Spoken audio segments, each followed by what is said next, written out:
Imagine a small boy. He is thin. He is quiet.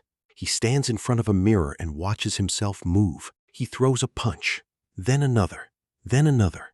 His arms are not big. His body is not strong, but his eyes are burning with fire. He whispers to himself, one day, the whole world will know my name. That boy was Bruce Lee, and this is his story. Bruce Lee was born on November 27th, 1940, in San Francisco, California. But he was born in a hospital room with a special connection. He was born in the year of the dragon, and in the hour of the dragon. Some people say that was a sign. His father, Li Hoi-chuen, was a well-known Chinese opera singer and actor. His mother, Grace Ho, was a kind and gentle woman. Bruce was their fourth child. Just a few months after Bruce was born, the family went back to Hong Kong. That was where Bruce would grow up. That was where his journey would truly begin. Hong Kong in the 1940s was a busy, crowded, and difficult place. After World War II, the city was full of energy, but also full of problems. There were gangs, there was poverty, there were fights on the streets. Bruce was a child who could not sit still. He was full of energy. He was curious about everything. He loved to move, to run, to explore. His father saw this energy. His father smiled and said, "This boy will either become something great, or he will get into a lot of trouble." Both things turned out to be true. When Bruce was a young boy, his father put him in front of the camera. Because of his father's work in the Hong Kong film industry, Bruce started acting in movies when he was very young. By the time he was a teenager, he had already appeared in many Hong Kong films. He was comfortable on camera. He was natural. He had a charm that people could feel. But outside the camera, life was not so comfortable. Bruce went to school, but he was not a great student. He found it hard to focus on books. His mind was always moving. His body was always restless, and the streets of Hong Kong were calling his name. Bruce started getting into street fights. He was young, maybe 12 or 13 years old. He fought with other boys. Sometimes he won. Sometimes he did not. But every fight taught him something. Every fight made him think, why did I lose? What did I do wrong? How can I be better? He was always asking questions. He was always searching for answers. His mother was worried. She held his face in her hands one day and looked into his eyes. "Bruce," she said softly, "fighting in the streets will not make you strong. It will only bring you pain, and it will break my heart." Bruce looked at his mother. He saw her love. He felt her fear. He made a promise to her that day. He would learn to fight the right way. He would learn discipline. He would train properly. That promise changed everything. When Bruce was around 13 years old, he began to study Wing Chun Kung Fu under a famous teacher named Ip Man. Ip Man was a quiet and wise man. He was small in size but enormous in skill. He had been teaching Wing Chun for many years. The first day, Bruce walked into the training hall. The other students looked at him. Some of them smiled. Some of them laughed quietly. Bruce was young. He was skinny. He did not look like a fighter. But Ip Man looked at him differently. Ip Man saw something in his eyes. "Why do you want to learn martial arts?" Ip Man asked him. Bruce stood straight. "Because I want to be unbeatable," he said. Ip Man was quiet for a moment.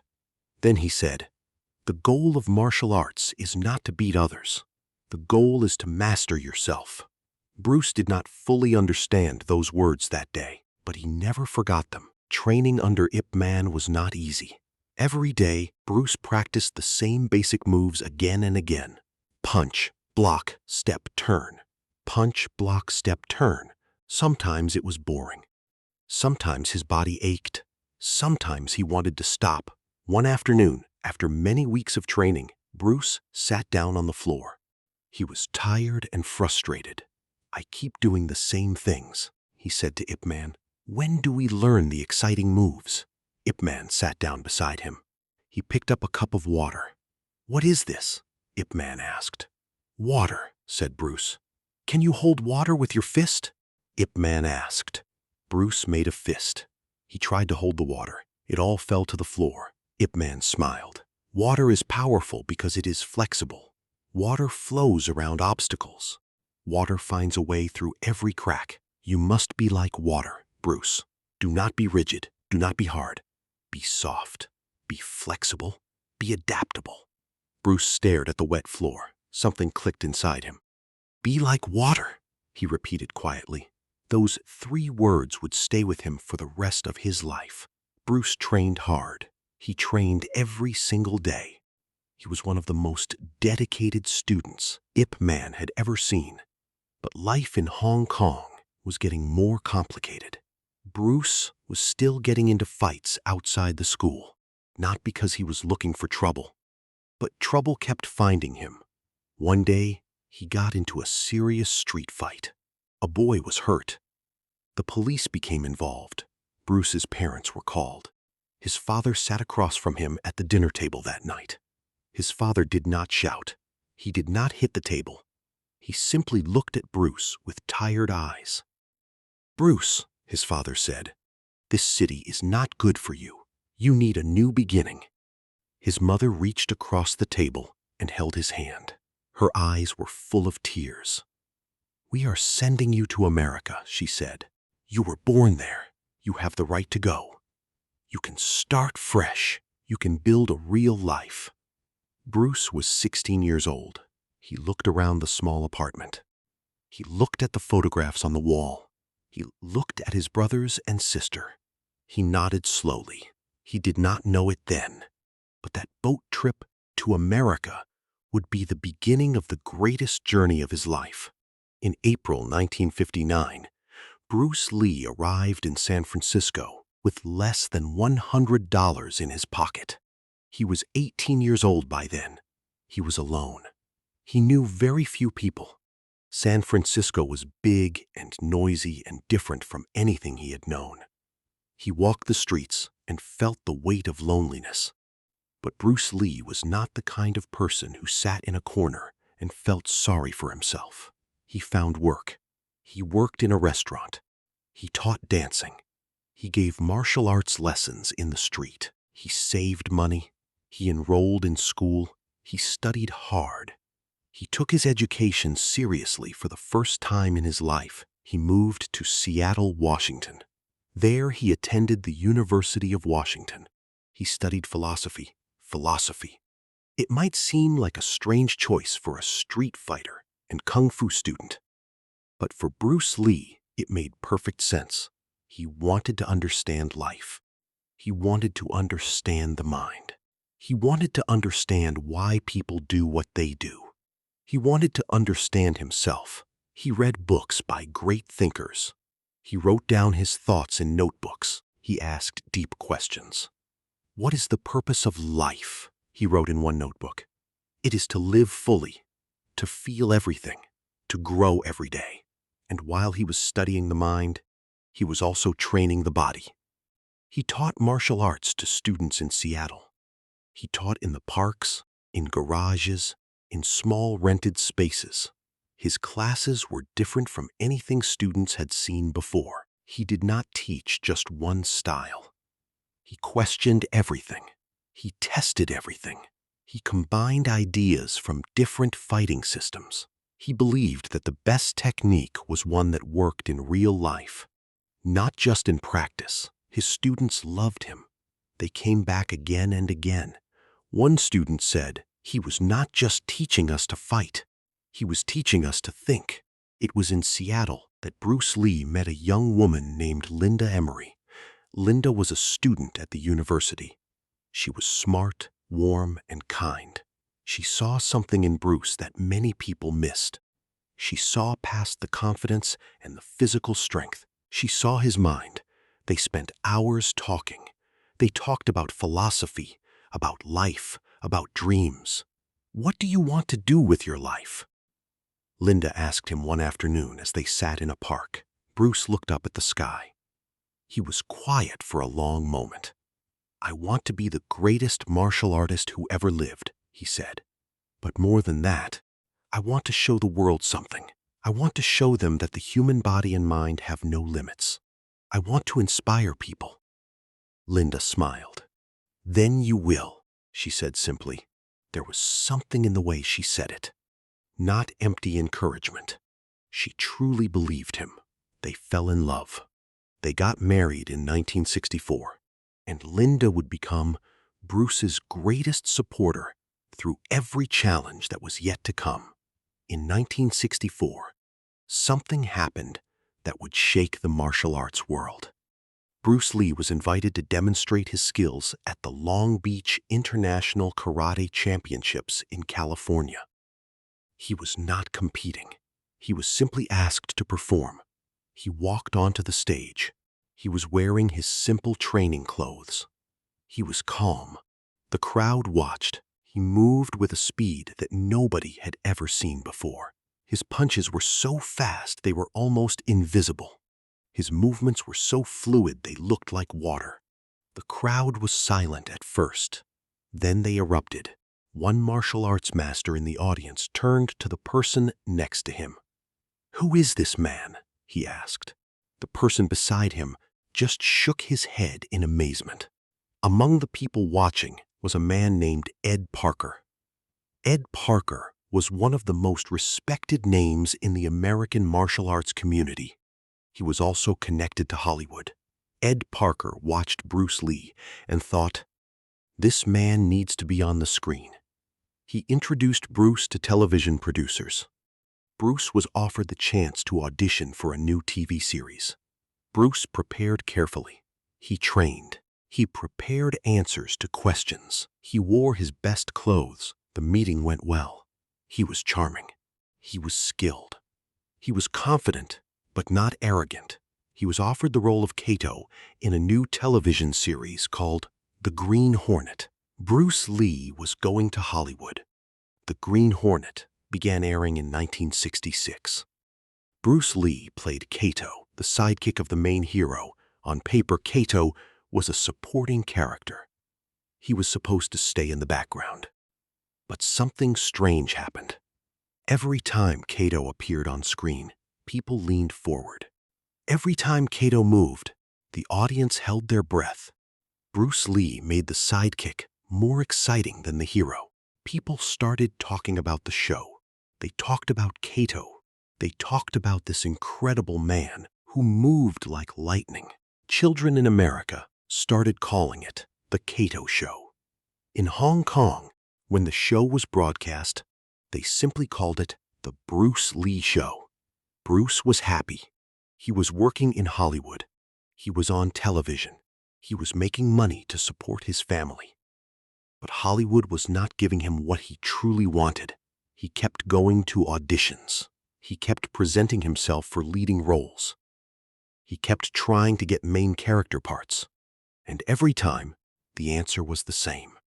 "You are very talented, but Americans will not accept an Asian man as a hero. We are sorry."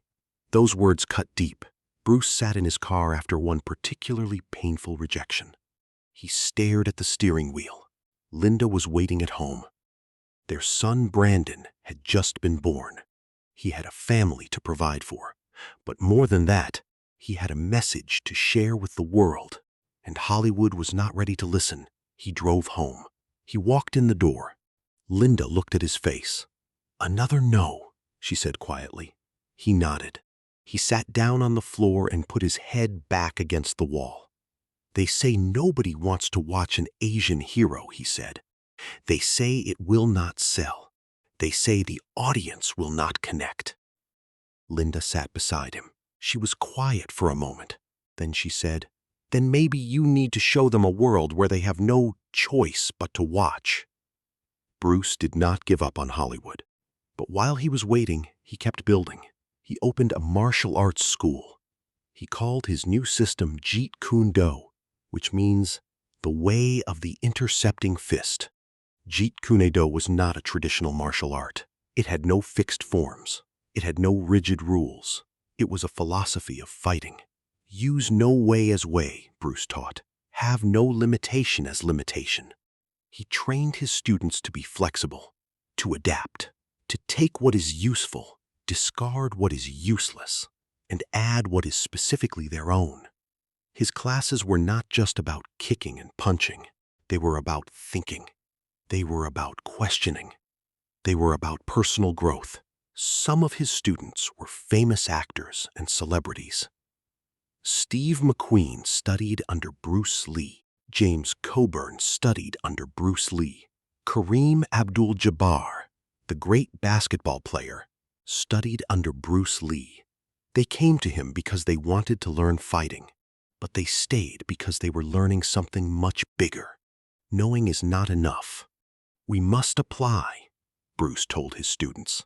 Willing is not enough. We must do. He wrote this in his notebooks. He lived by it every day. Life was not always smooth. In 1970, Bruce Lee suffered a serious back injury. He had been doing a training exercise when he felt a sharp pain in his lower back. The pain was intense. The damage was significant. The doctors told him he might never be able to do a full martial arts training session again. Bruce Lee heard those words. He nodded calmly, and then he went home and began to plan how he would recover. He was forced to rest. For months, he could not train the way he wanted to. He spent long hours lying on his back, but his mind never stopped. During that period of forced rest, Bruce Lee wrote some of his most important ideas. He filled notebooks with his philosophy of life and martial arts.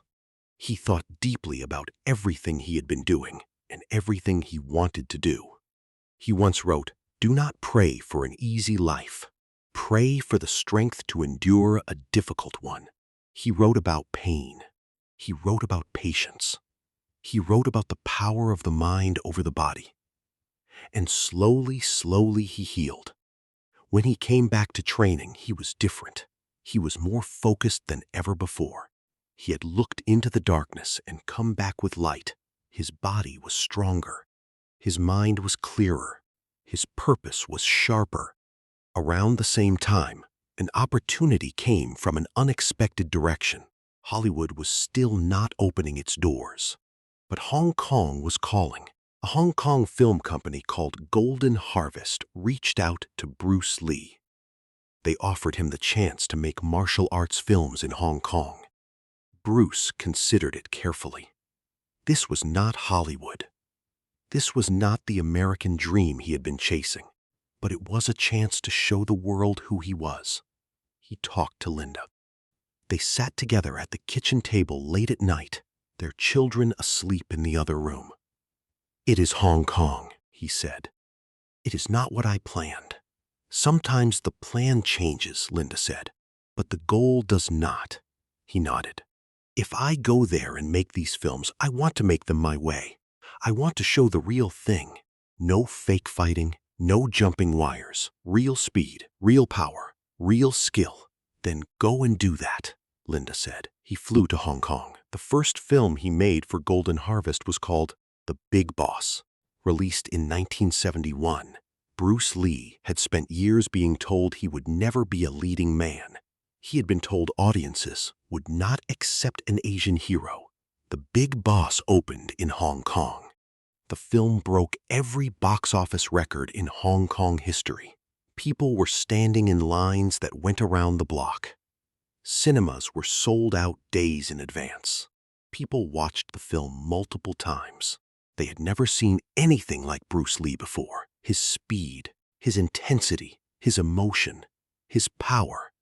He was not just a fighter on screen. He was a presence. He was a force of nature. Bruce Lee read the newspaper reviews in his hotel room. He read the numbers. He sat quietly for a long time. Then he smiled. Not a boastful smile, a quiet, deep smile. "They are ready," he said to himself. "The world is ready." The next film was called Fist of Fury, released in 1972. If The Big Boss was an earthquake, Fist of Fury was a volcano. The film broke the Big Boss's records.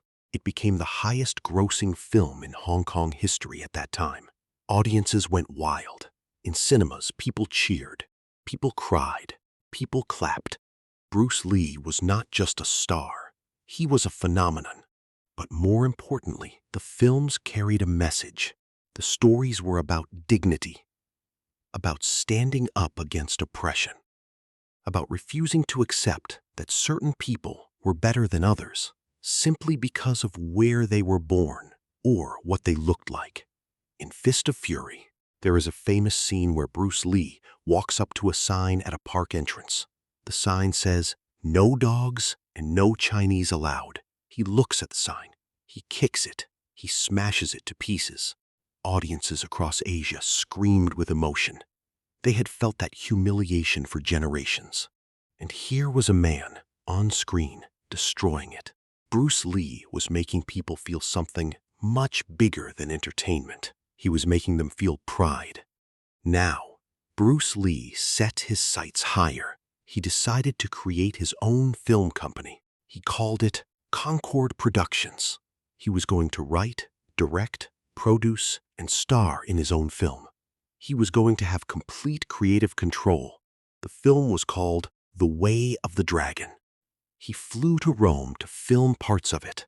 He cast Chuck Norris, already a martial arts champion, as his opponent in the climactic fight scene. Bruce choreographed every single movement of that fight himself. He rehearsed it over and over with Chuck Norris. Chuck Norris later said that working with Bruce Lee was one of the most amazing experiences of his life. He was on another level, Chuck Norris said. Not just physically, mentally. He thought about everything. The Way of the Dragon was released in 1972. It was another massive success. Bruce Lee was now the biggest movie star in Asia. His face was on magazine covers. Children imitated his moves in schoolyards. People quoted his words, but Bruce still had one more dream. He wanted to conquer Hollywood. The opportunity finally came. Warner Brothers, one of the biggest film studios in Hollywood, approached Bruce Lee. They wanted to make a film together. The film would be called Enter the Dragon. It would be a full Hollywood production, a big budget, American release, international distribution. Bruce Lee was going to become the first Asian man to star in a major Hollywood production. He was 32 years old. He had been working toward this moment for over a decade. Every rejection, every closed door, every "we are sorry, but audiences will not accept you" had led to this moment. He threw himself into the preparation. He trained harder than ever. He refined every movement. He worked with the director, the cinematographer, the other actors. On set, he was a perfectionist. He would ask for many takes until a scene was right. He wanted every punch to be real. He wanted every movement to be true. One day on set, a crew member said to him, "Why do you work so hard? The scene is already good enough." Bruce Lee stopped. He turned and looked at the man with calm, clear eyes. "Good enough is not what I came here for," he said. Filming finished. The film was complete. Enter the Dragon was scheduled to be released in August 1973. But Bruce Lee never saw it in cinemas. On July 20, 1973, just 1 month before Enter, the Dragon was released. Bruce Lee died. He was 32 years old. He had gone to visit a friend and fellow actress in Hong Kong. He had complained of a headache. He was given a painkiller. He lay down to rest. He never woke up. The official cause of death was cerebral edema, a swelling of the brain. The painkiller he had been given was later found to have caused a severe reaction. The world was in shock. Hong Kong stopped. People stood in the streets and wept. Grown men cried openly. Women who had never met him felt as though they had lost someone they loved. In America, the news spread quickly. Even people who had never seen one of his films felt the weight of the loss. A light had gone out. He had not even seen the fruits of his biggest achievement. Enter the Dragon had not yet been released. 20,000 people attended his funeral in Hong Kong. Thousands more lined the streets. Linda Lee stood with her children, Brandon and Shannon, beside the coffin. She did not fall apart. She stood straight, with quiet dignity. As Bruce had taught her, he was laid to rest in Seattle, the city where he had first truly found himself. Enter the Dragon was released in August 1973. It was a massive global success. It grossed over $90 million worldwide. It introduced Bruce Lee to audiences around the world who had never seen him before. The film opened doors for Asian actors that had never been opened before. It changed the way martial arts was perceived in the West. It created an entirely new genre of film. Critics praised it. Audiences adored it. Bruce Lee became an international icon almost overnight, but he was not there to see it. In the years that followed, something interesting happened. Bruce Lee did not fade. He grew. His image, his words, his philosophy spread across the world. His films were watched by new generations. His quotes were printed on walls and notebooks and websites. Young people who had never been born when he died found him and felt inspired. A boy in a small village in India saw one of his films and decided to train in martial arts. A girl in Brazil read his philosophy and started believing in herself for the first time. A young man in Japan, struggling with self-doubt, read Bruce Lee's words in a book and stood up straighter. A child in Africa imitated his moves in the dirt outside his home and felt powerful. Bruce Lee had crossed every boundary that the world had tried to put around him. Race, nationality, language, culture. He crossed them all, not because he ignored the obstacles, but because he refused to let them define him. What made Bruce Lee so special? It was not just his physical gifts. Many people are physically gifted. Many people are fast and strong. It was his mind. Bruce Lee believed that the mind and body were not separate. He believed that what you thought in your head became real in your body. He believed that the biggest prison was the prison of limiting beliefs. He wrote in his notebooks, "The mind is like a fertile garden. In it grows all kinds of plants, some beautiful, some poisonous. The gardener must decide what to keep and what to remove." He was his own gardener. He cultivated his mind every single day. He read constantly. Philosophy, psychology, physiology, anatomy. He wanted to understand everything. He trained constantly. Not just physically. He trained his focus. He trained his discipline. He trained his attention. He once said, "I fear not the man who has practiced 10,000 kicks once. I fear the man who has practiced one kick 10,000 times." He believed in repetition, in mastery, in going deep rather than wide. He believed that true excellence came from simplicity, from doing one thing perfectly rather than many things adequately. Bruce Lee's life was also a story about identity. He was caught between two worlds, Chinese and American, East and West. In America, he was too Chinese for Hollywood. In Hong Kong, some traditional martial artists said he was too American. They criticized him for teaching kung fu to non-Chinese students. They said it was a betrayal of tradition. Bruce Lee did not accept either judgment. He refused to be boxed in by anyone's definition of who he should be. He once said, "Under the sky, under the heavens, there is but one family." He taught his martial arts to people of every race, every background, every religion. He believed that the human spirit had no nationality. In this way, he was not just ahead of his time in film. He was ahead of his time in thought. He was one of the first truly global icons. Not because he tried to be, but because his message was universal. The message was simple. Believe in yourself. Work hard. Question everything. Keep growing. Be flexible. Be honest. Be kind. And never, never give up on your dream. There is one story that people who knew Bruce Lee always tell. When he was a young man, still dreaming of conquering Hollywood, A well-known film director told him it was impossible. "The audience will not accept you," the director said. "They want American heroes. They want faces they know. Your face is not that face." Bruce Lee listened politely. He thanked the man. Then he went home. He sat in front of the mirror. He looked at his face. He did not see a face that did not belong. He saw the face of someone who was going to change the world. He wrote in his notebook that night, "Remember, success is a journey, not a destination. Have faith in your ability. You will do just fine." He underlined that last part twice. You will do just fine. His son, Brandon Lee, followed in his father's footsteps. Brandon became an actor. He had his father's charisma and his father's drive.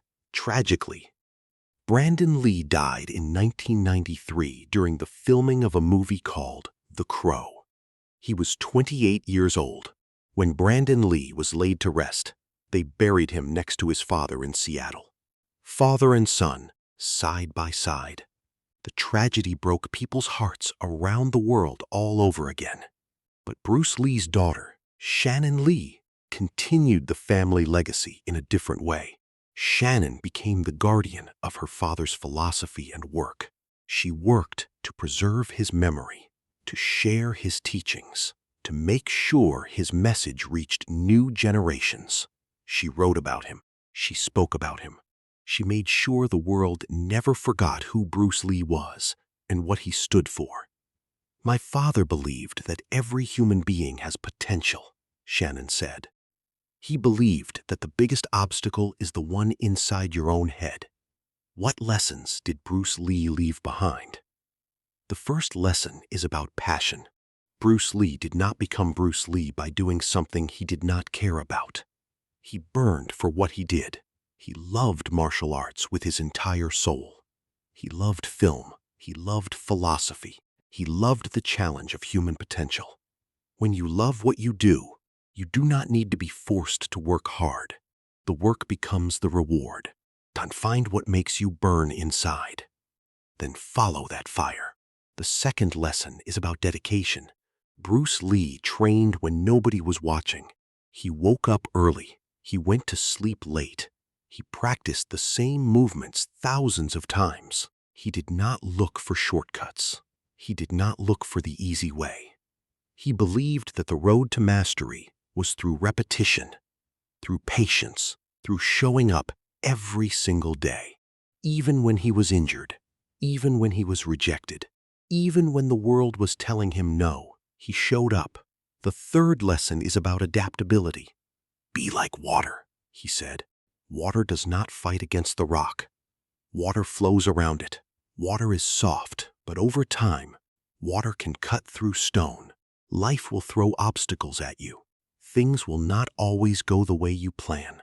The people who succeed are not the ones who are rigid and inflexible. They are the ones who adapt, who find new paths, who turn setbacks into stepping stones. Be like water." The fourth lesson is about belief. Bruce Lee believed in himself when no one else did. He believed in his vision when it seemed impossible. He believed in his dream when every door was closed. Belief is not arrogance. Belief is the quiet, deep, unshakable knowledge that you have something to offer the world. Without that belief, Bruce Lee would have gone back to Hong Kong after the first rejection. He would have given up when Hollywood said no. He would have accepted the world's definition of who he was allowed to be. He did not accept it. He changed it. The fifth lesson is about love. Bruce Lee loved deeply. He loved his wife. He loved his children. He loved his students. He loved humanity. In his notebooks, he wrote about love more than he wrote about fighting. He believed that love was the greatest power in the universe. He believed that connection between people was the foundation of everything meaningful. He was not just a fighter. He was a lover of life. Think about that young boy in Hong Kong, thin, restless, full of energy, getting into trouble on the streets. Nobody looking at that boy would have said, "One day he will change the world." But inside that boy was a fire, and that fire was looking for fuel. He found it in martial arts. He found it in philosophy. He found it in film. He found it in the people who believed in him. And he became Bruce Lee, not because the world gave him a clear path, because he carved his own. You might be reading this story right now, and you might be in a difficult place. Maybe you have a dream that feels impossible. Maybe the people around you are telling you it cannot be done. Maybe you have been rejected, pushed back, or told that you are not enough. Bruce Lee heard all of that. He heard it from Hollywood. He heard it from traditional martial arts masters. He heard it from society. And he looked at all of it, smiled quietly, and said, "Watch me." He did not need the world to believe in him. He believed in himself. That was enough. He once wrote something that has stayed with millions of people across the world for decades. He wrote, "If you always put limits on everything you do, physical or anything else, it will spread into your work and into your life. There are no limits. There are only plateaus, and you must not stay there. You must go beyond them. No limits, only plateaus, and you must go beyond them." In the end, Bruce Lee lived only 32 years on this earth. 32 years. In that short time, he became one of the most influential human beings of the 20th century. He changed film. He changed martial arts. He changed the way people thought about race, identity, and human potential. He inspired millions of people across generations and across cultures. He wrote philosophy that is still quoted today. He created a system of martial arts that still has practitioners in every country on earth. He starred in films that are still watched, still loved, still studied. And he did all of this while facing racism, rejection, injury, and loss. He was not a superhero.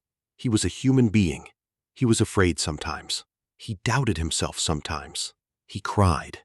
He struggled. He fell. But he always got back up. That is the real lesson of Bruce Lee, not the speed of his punches, not the power of his kicks, not the magic on the screen. The real lesson is that a human being with burning desire and relentless dedication can transcend every limitation that the world tries to place on them. Every single one. There is a famous quote that is often attributed to Bruce Lee. The key to immortality is first living a life worth remembering. He lived that life. 50 years after his death, children are still discovering him for the first time. They watch his films and their eyes go wide. They read his words and something stirs inside them. He is not gone. He is in every person who refuses to accept someone else's definition of their limits. He is in every person who trains when they are tired. He is in every person who holds onto their dream when the world says, "Let it go." He is in every person who looks in the mirror and whispers, "I can do this." Bruce Lee lives in all of us. The boy from Hong Kong who crossed the ocean with less than $100 in his pocket. The young man who was told he could never be a hero. The teacher who changed the lives of everyone he touched. The dreamer who refused to stop dreaming. The dragon, born in the year of the dragon. Born in the hour of the dragon. And forever, the dragon who never gave up. If you are sitting somewhere right now, feeling like your dream is too big, feeling like the obstacles are too many, feeling like the world is against you, remember this. Bruce Lee stood in front of that mirror as a skinny boy and whispered, "One day." He did not know how. He did not know when. He only knew that he would not stop until it happened. That faith, that fire, that refusal to quit. That is what you need, not perfect conditions. Not a world that says yes. Not an open road with no obstacles. Just that fire inside you and the willingness to keep going. Be like water. Find a way through every obstacle, plow around every rock, and one day, like water cutting through stone, you will break through. The world will feel it. And just like that boy from Hong Kong, the whole world will know your name. Moral of the story: no dream is too big, and no obstacle is too permanent. When the world tells you that you do not belong, believe in yourself hard enough to prove them wrong. Train your mind as hard as you train your body. Adapt to every challenge, and never stop moving forward. The only limits that truly hold you back are the ones you accept. Be like water, keep flowing, and one day you will carve through every obstacle in your path.